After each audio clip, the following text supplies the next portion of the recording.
No, no buzz. Just Beat Book Club. I just listened to over the last, actually, literally like the last 2 days. I want to say Djeli Clark's "The Dead Cattail Assassins." Listen to, no book to reference. Um, I really liked it. I have been meaning to read Djeli Clark's novels for 5 years at this point. I want to say I've had Black God's Drums on a very high recommendation, and I keep meaning to get to it, but I have not quite yet. And I have not quite yet, so I didn't. This is my first of Clark's books, and um, it's cool. Yeah, Dead Cattail Assassins. The book opens up. If you look at any of the marketing stuff, can't pull who published it off the top of my head. Harper Collins, maybe. Maybe.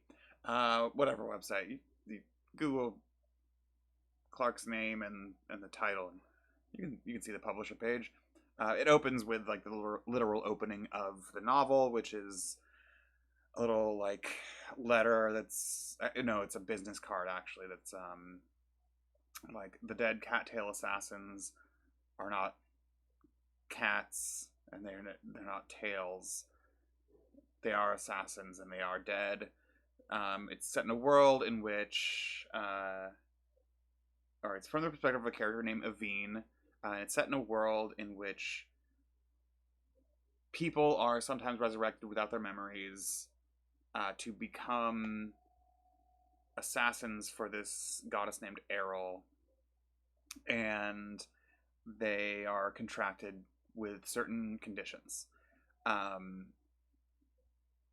the world rules, and from just the slight amount of digging I did, it seems like their marketing has been open in a way where I'm like it's in a brand new world from Clark, like, so that it seems like there is not a hard commit for this to be a duology or extended universe sort of thing, but maybe they're open to it, probably pending sales. I have not obviously encountered any of Clark's other worlds, so I couldn't say if this is like has overlap. There's moments listening to it where I thought there were certain references where like, that sounds like something that could be a reference to a thing I've never read, which is always a fun moment to experience in a fiction. I say that maybe slightly sarcastically, but also honestly, right? Like,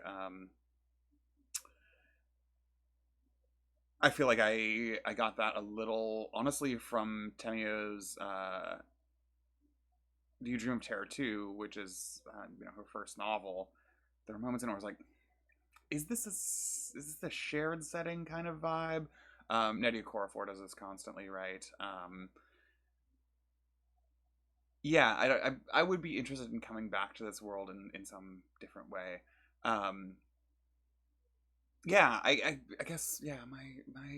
My only real thoughts about Dead Cattail Assassins are that the world building is I want to say the best I've read since I read um ooh Tread of Angels. Is that what it's called? The Rebecca Roanhorse book that has Angel in the title. Uh, early last year, I don't remember. That is like a mystery novel set in a secondary world that Roanhorse had not otherwise explored to the best of my knowledge. But it also like Roanhorse is at the top of brain because it was also like reminiscent of reading um, Black Sun for the first time. It felt like this world is so cool and specific, and like drawing from things but also building on its own internal consistency in a way that um, is one of my favorite things in science fiction or fantasy, and that I don't see very often. Uh, the other main thought I had is that like it all works. Um, the plotting, characterization, there's some very very good characterization. There's moments of very good plotting. I think the plotting ultimately to me kind of felt like rote in many ways. There were just moments where I was like, yeah, and that's gonna come up later. Like very uh how do you say, how does one say, um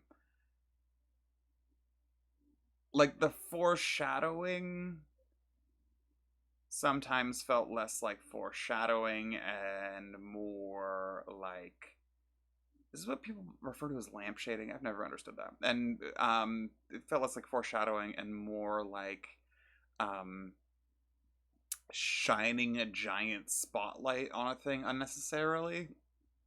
Um, I genuinely don't know what lampshading means. It's just one of those things where I know I have like read a definition of it, and I've just it just struck me as so uninteresting as a tool for analysis, and so much more interesting as a tool for debate and a TV tropes fucking forum, that I immediately just evacuated it from my brain. I think every time, like unintentionally. But yes, it's there are plotting moments where I'm just like, yeah, yeah, yeah, for sure, that's gonna come up at the end. And the other thing is like the action sequences are really good, which is not a given because people write action sequences fucking bad all the time.